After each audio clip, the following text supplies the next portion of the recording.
The cold didn't just bite, it swallowed everything whole.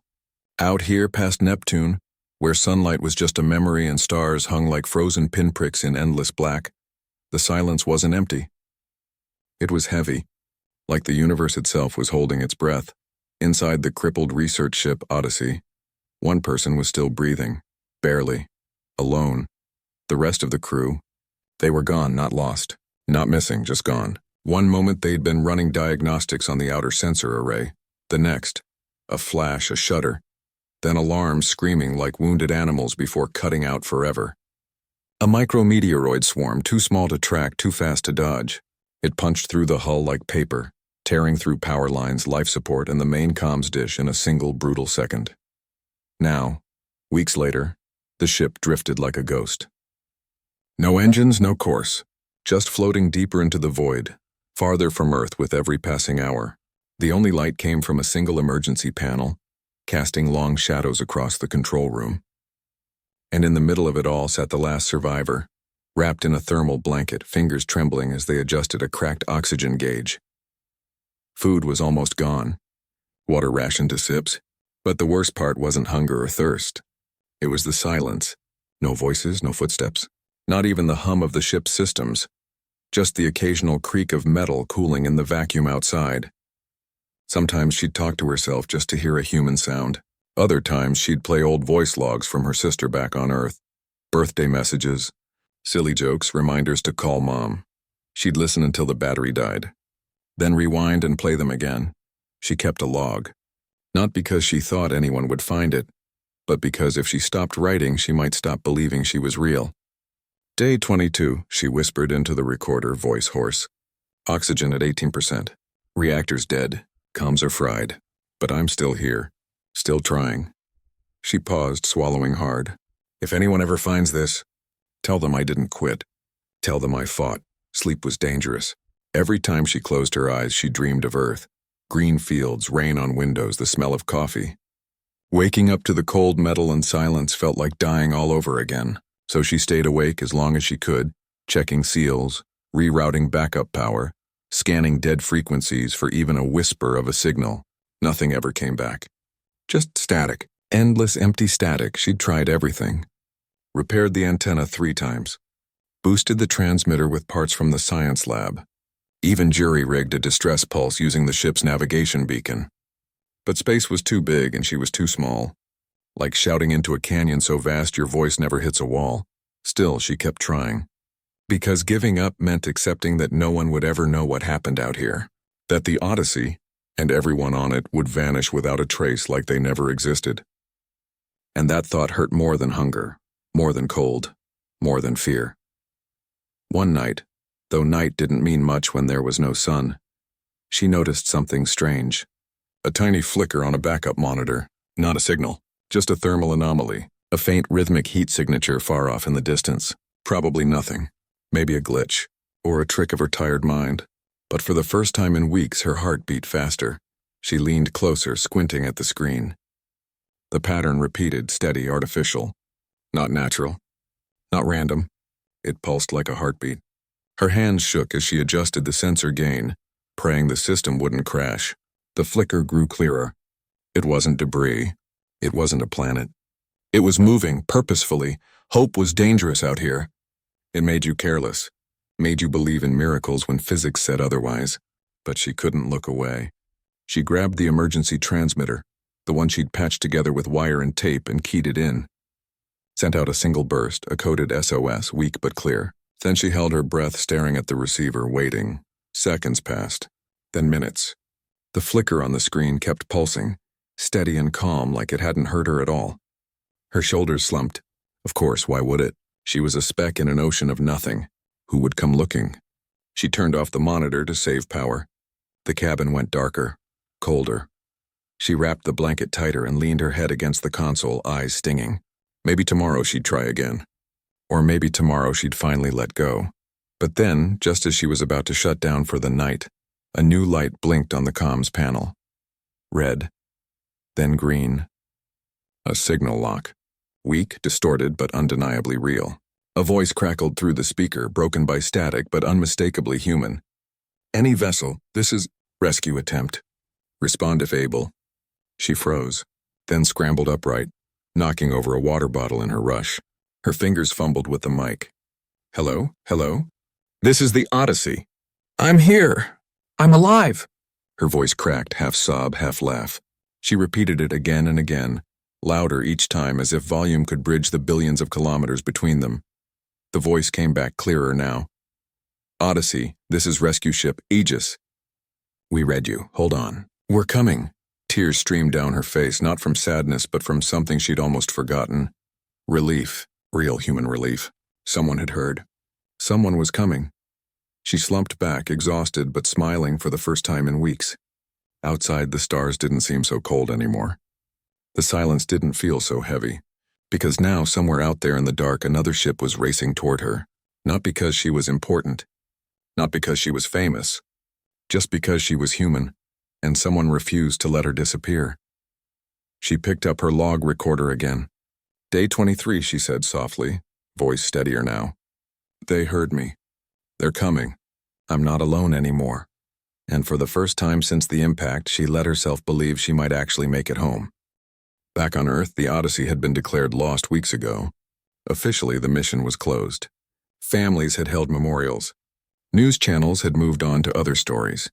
Out in deep space, things like this happened. Quietly, far from view. No explosions, no dramatic last words.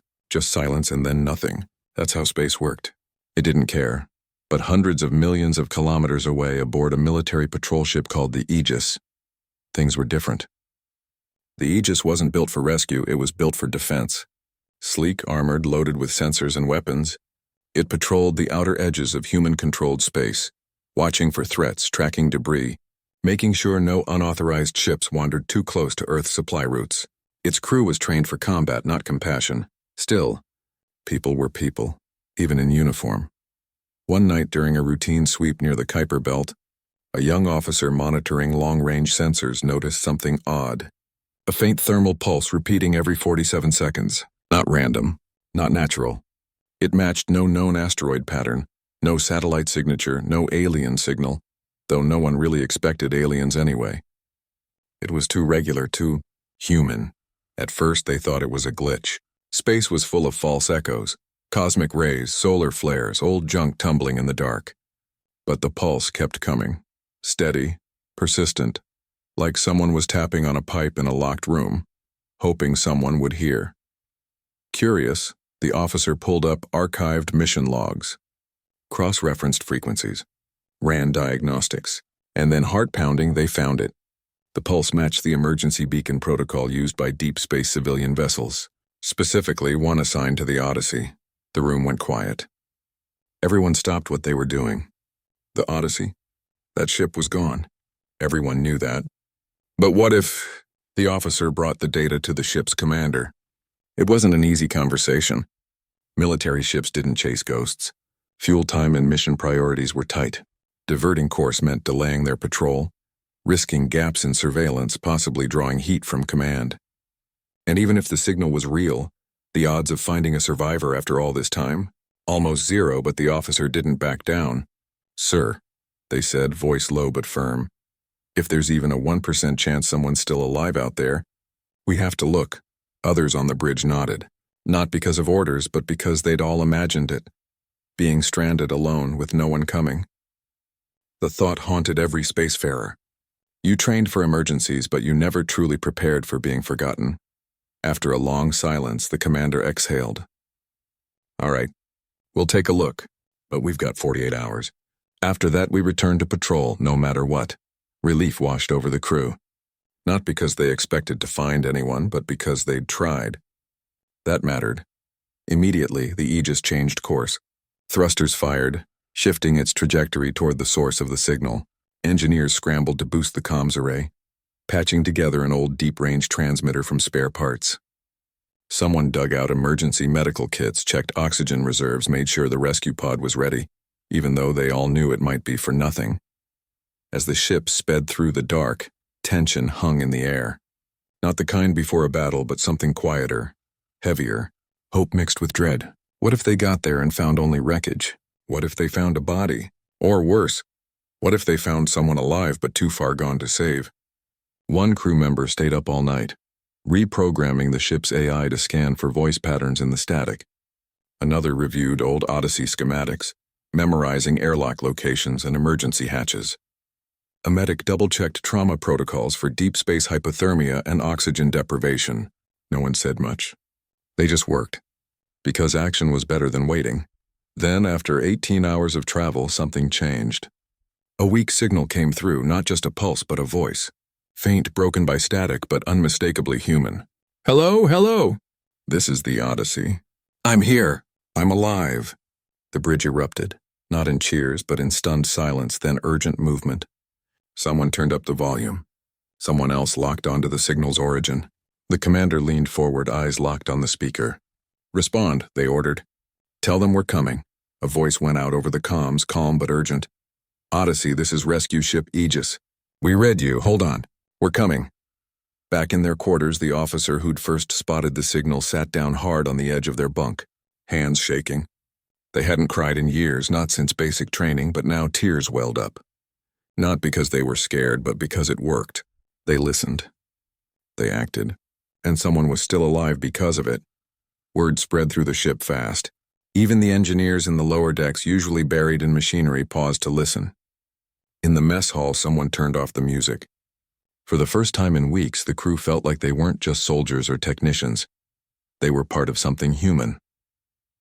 As the Aegis pushed deeper into uncharted space, every system was tuned to one goal: reach the Odyssey before it was too late.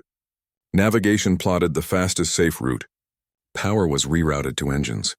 Sensors scanned ahead for debris fields, gravitational anomalies, anything that could slow them down. Time stretched. Every minute felt like an hour. The crew rotated shifts, but no one slept well. They kept checking the comms, hoping for another word from the survivor. Sometimes they'd hear soft breathing or a whispered thank you through the static. Each sound was a lifeline, for both sides. One veteran crew member, who'd been in space longer than most had been alive, gathered the younger ones during a quiet moment. Listen, they said, we don't know what we'll find out there. But whatever happens, remember this. We didn't ignore the call. That's what makes us human, not the ship, not the uniform. The fact that we turned around. The Aegis wasn't the fastest ship in the fleet. It wasn't the most advanced. But in that moment, it was the only one that mattered. And as it cut through the endless night, engines humming with purpose, it carried more than fuel and metal. It carried hope, fragile, stubborn, and very much alive, because out there in the cold and the dark, someone was waiting. And for the first time in weeks, they weren't alone. The closer the rescue ship got, the harder everything became. Space didn't care about good intentions. It didn't care that someone was alive and waiting. Out here, physics ruled, and physics was unforgiving. Inside the Odyssey, the survivor could barely move. Weakness had settled deep into their bones. Their hands shook so badly they could hardly hold the water cup. Every breath felt like pulling air through wet cloth. But they stayed awake. They had to. Because now, for the first time in weeks, there was a voice on the other end of the static. A real voice, saying, hold on. We're coming. They repeated those words like a prayer. Hold on. We're coming. Over and over, until the words blurred into the hum of the dying ship. On the Aegis, the tension was thick enough to cut. They were close, so close. But close in space could still mean missing by thousands of kilometers. One wrong calculation, one tiny error in speed or angle, and they'd zip past the Odyssey like two ships in a storm, never seeing each other. And once they passed, there'd be no turning back. Fuel was low. Time was running out. The navigation team worked in near silence, eyes locked on screens, fingers flying over controls. They ran simulation after simulation, adjusting for drift, gravitational tugs from distant ice worlds, even the faint push of solar wind. Every second counted. Sweat beaded on foreheads despite the cool air of the bridge. Meanwhile, engineers were doing the impossible, trying to boost a signal strong enough to punch through the Odyssey's damaged hull and reach the survivor clearly. They tore apart old comms gear, rewired circuits, and even used parts from a broken coffee maker, the ship's one luxury, to stabilize a power surge. If we can just get one clean channel open, one of them muttered, they'll know we're right there. Back on the Odyssey, the survivor heard the voice again, stronger this time. We're 12 hours out. Can you tell us your status? Oxygen, injuries? They tried to speak, but their throat was raw. They coughed, sipped water, tried again. O2. Low, maybe. 2 days left. No major injuries, just tired. They didn't say how dizzy they felt. Didn't mention the black spots in their vision. They didn't want the rescuers to lose hope. But the people on the Aegis heard what wasn't said. They knew the signs. They'd trained for this. The medic prepped IV fluids, oxygen masks, warming blankets, everything ready the moment they docked. As the hours ticked down, both ships became islands of quiet urgency. On the Odyssey, the survivor forced themselves to eat a spoonful of protein paste even though it tasted like chalk. They checked the airlock seals one last time, just in case they needed to open it manually. On the Aegis, the rescue team suited up early, running through procedures again and again. Secure the hull, stabilize the survivor, avoid sudden movements that could cause shock. Then came the hardest part, slowing down. The Aegis was moving fast, too fast to dock safely. They had to match the Odyssey's speed exactly, like two leaves floating on the same breeze. One ship braking gently, the other barely drifting. It took hours of tiny adjustments, thrusters firing in short bursts, computers calculating, humans double-checking every number. At one point, an alarm blared, a minor thruster misfire. For 10 heart-stopping seconds, everyone froze. Had they overshot? Was it too late? But no. The system corrected itself. The course held. A collective breath was released. Finally, with less than an hour to go, the Aegis was close enough to see the Odyssey with the naked eye through the observation deck. It looked small, broken. One solar panel torn off, hull scorched from the impact. Lights dark except for a single flickering red beacon near the airlock, the same one that had been pulsing for weeks. Someone on the Aegis whispered, "They kept that light on." All this time. Inside the Odyssey, the survivor saw the rescue ship too, a bright, steady point of light growing larger in the viewport. Not a star, not a dream, real metal, real people, coming for them. They pressed a hand against the cold glass. Tears came again, silent this time. Not from fear, but from something deeper, like a part of them that had shut down long ago was waking up. The comms crackled. "We see you. Hang tight. We're starting final approach." "Okay," the survivor whispered. "Okay." The last hour felt like a lifetime. The Aegis crept closer, centimeter by centimeter, using robotic arms to scan for structural damage, checking for radiation leaks, making sure the hull could handle contact. Every move was slow, careful, deliberate. One wrong nudge could tear open the Odyssey's fragile shell. Inside, the survivor sat by the airlock wrapped in their blanket, heart pounding. They wanted to stand, to be ready, but their legs wouldn't hold them. So they stayed seated, clutching the log recorder like a talisman. On the Aegis, the rescue team stood by the docking hatch, helmets on, tools in hand. Their breathing echoed inside their suits. No one spoke. They didn't need to. They all knew what was at stake. Then, contact, a soft thud. Metal meeting metal. The magnetic clamps engaged. The airlock seals hissed as pressure equalized. Lights on the Aegis panel turned green. "We're docked," came the calm voice over the comms. On the Odyssey, the survivor heard the sound, the first new sound in weeks that wasn't made by them. A mechanical whir, a hiss of air, footsteps. They closed their eyes. Not in fear, in relief, because after all that silence, after all that darkness, someone had come. Not because it was easy, not because it was safe, but because it was right. And in that moment, drifting in the endless cold between stars, humanity felt real again. Not in grand speeches or big missions, but in the simple, stubborn act of not leaving someone behind. The airlock door on the Odyssey groaned as it slowly unsealed, rusted hinges protesting after weeks of stillness. Inside the rescue ship, two suited figures waited, helmets reflecting the dim emergency lights of the corridor ahead.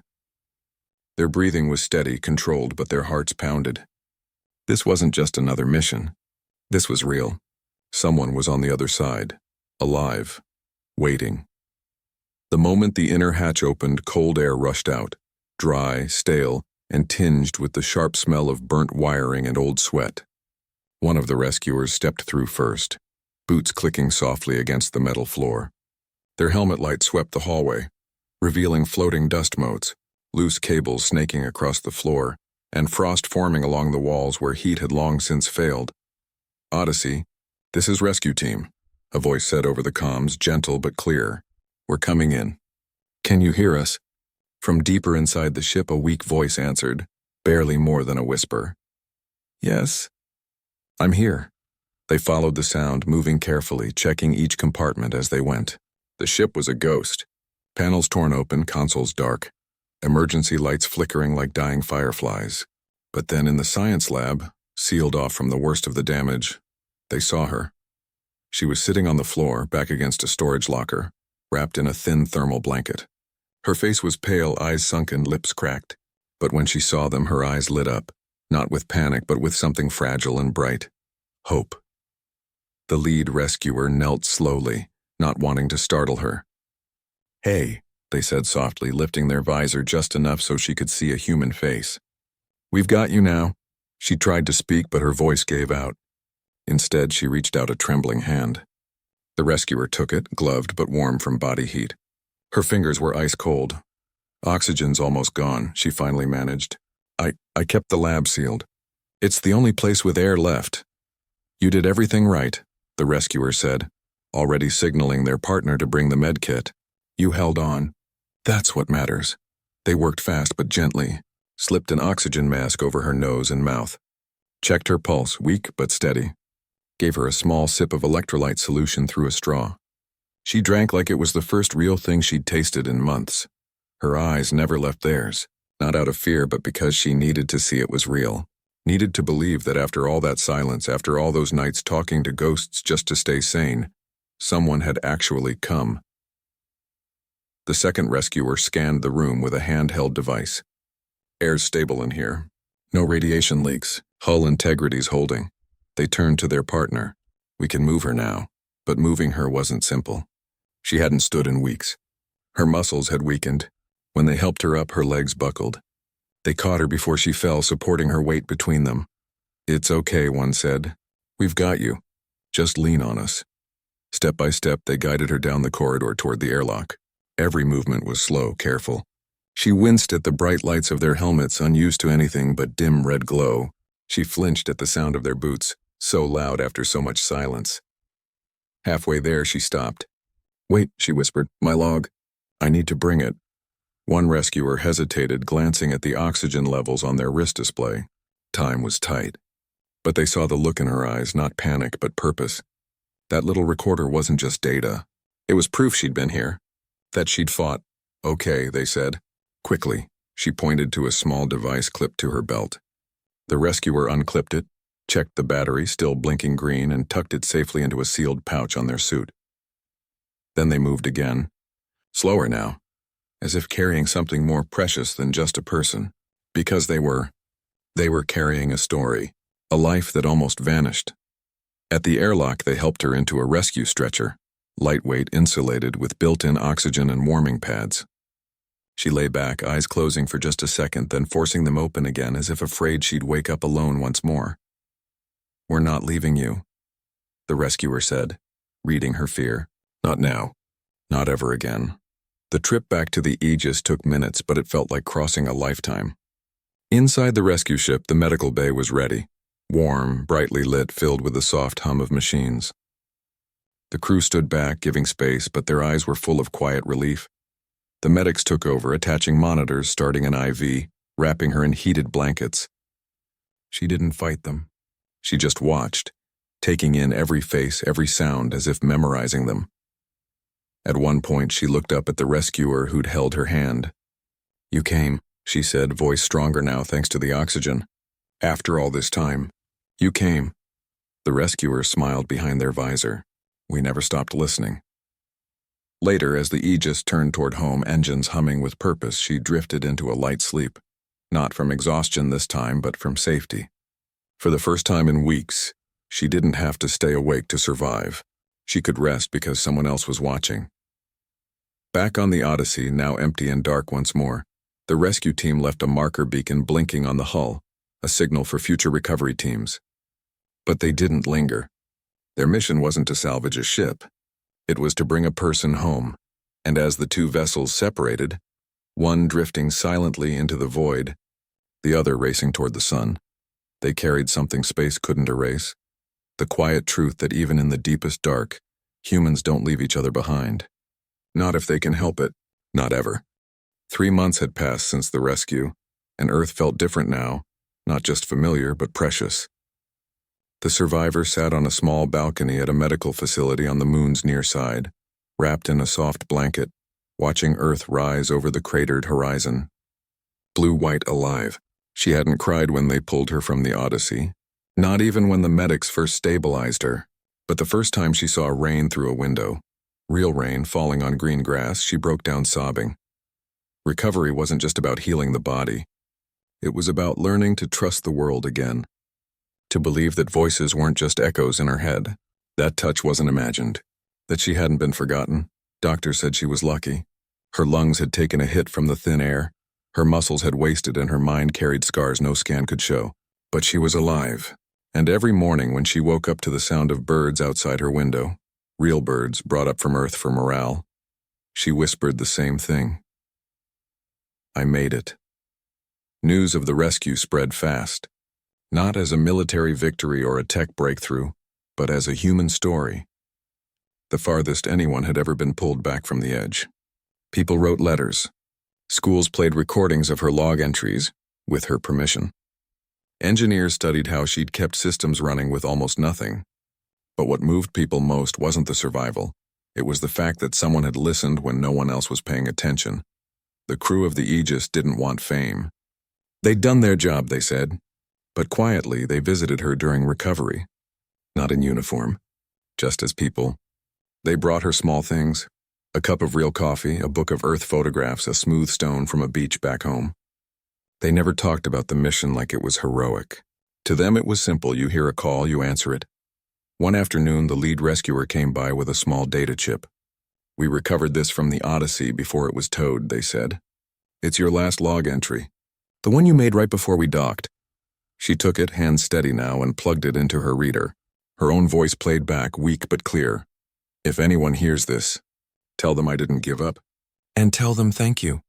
She looked up, eyes glistening. Did you hear that before you came? The rescuer nodded. That's what made us sure you were still fighting. That's why we pushed harder. She handed back the chip. Keep it, so you never forget why you turned around. Back on Earth, things were changing. Space agencies, civilian and military, started rewriting deep space protocols. New rules required all long-range ships to carry backup beacons that could pulse for years, not weeks. Emergency comms got priority bandwidth even for civilian vessels. Training programs added new modules on psychological endurance, on the importance of routine, on how to stay human when you're alone with the stars. But the biggest change wasn't in policy. It was in mindset. People began to understand that space wasn't just about exploration or defense. It was about connection, about making sure no one drifted too far without a lifeline. The survivor didn't return to deep space.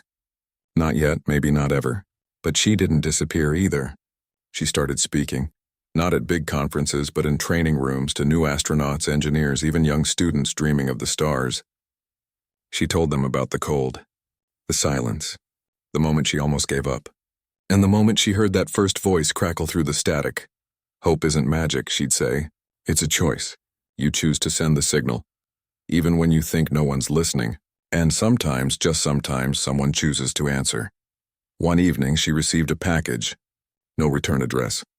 Inside was a simple metal plaque, etched with coordinates and a date. The exact time and place the Aegis had locked onto her signal. On the back, a single line: "We heard you." She hung it on her wall right above her bed.